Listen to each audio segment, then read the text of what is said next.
In this video, I'm going to show you how to make a bookmark with flying geese. I love the look of quilted bookmarks, and I think they're a really adorable way to use up our scraps. But as a former librarian, I really struggle with bookmarks that have a lot of bulk to them because it tends to push on the pages and push on the spine and can break the spine. And I don't really love how it does that to the book.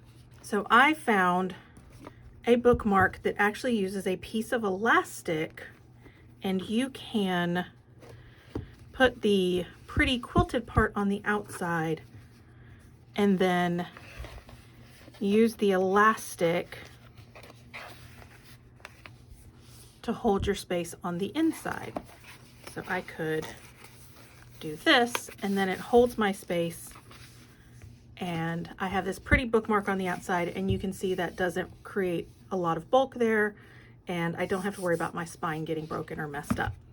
If you haven't made the 4 at a time flying geese, there's another video for that on my YouTube page. The first step for our flying geese bookmark will be to sew the flying geese into a column. You can do it this way where they're all going the same way. You can alternate them if you want to create little squares that way, or you can do it this way to create little triangles. It's up to you.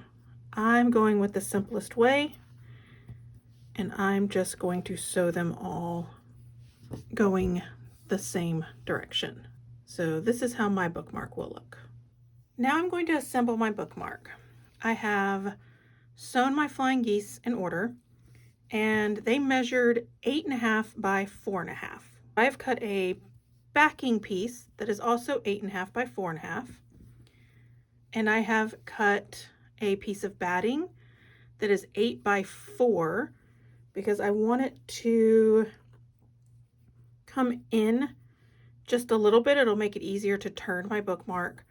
And then I have a piece of elastic that I cut at 8.5 inches. Now, this is elastic that I had left over from making masks way back during COVID when we had to make masks for everybody. So you can get a prettier color of elastic. This will be on the inside of your book.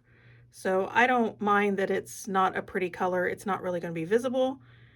So the next step is I'm going to just quilt a few lines for this batting. So I'm going to put the batting on my backing, leaving a 1/4 inch around the edges, and I'm just going to quilt 3 lines just straight across. 1, 2, 3 along these lines. Once you have quilted the lines on your flying geese, so it was just 3 lines here, you're going to place your elastic at the top and the bottom of your flying geese unit.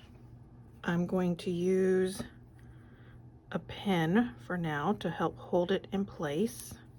Then you're going to place your background with the right sides together with the front. And then we are going to sew a 1/4 inch around the whole thing. Okay, so I have stitched around the edges, but what I did is I left a hole along one of the long sides. The hole is about 1.5 flying geese, and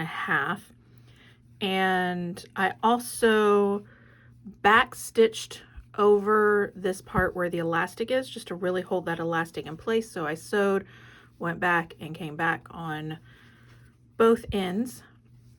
Then I'm going to trim the corners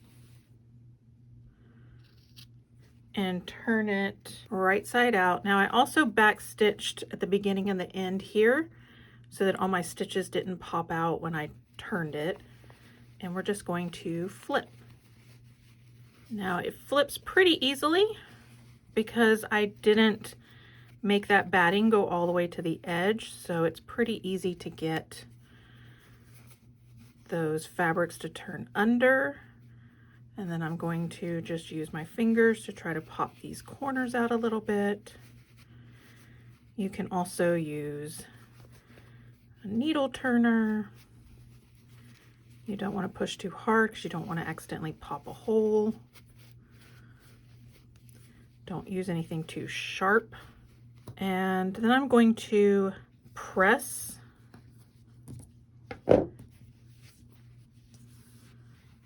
this under.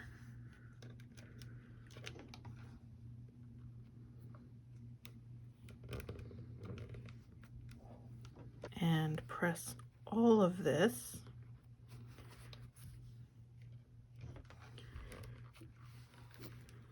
To get nice flat seams.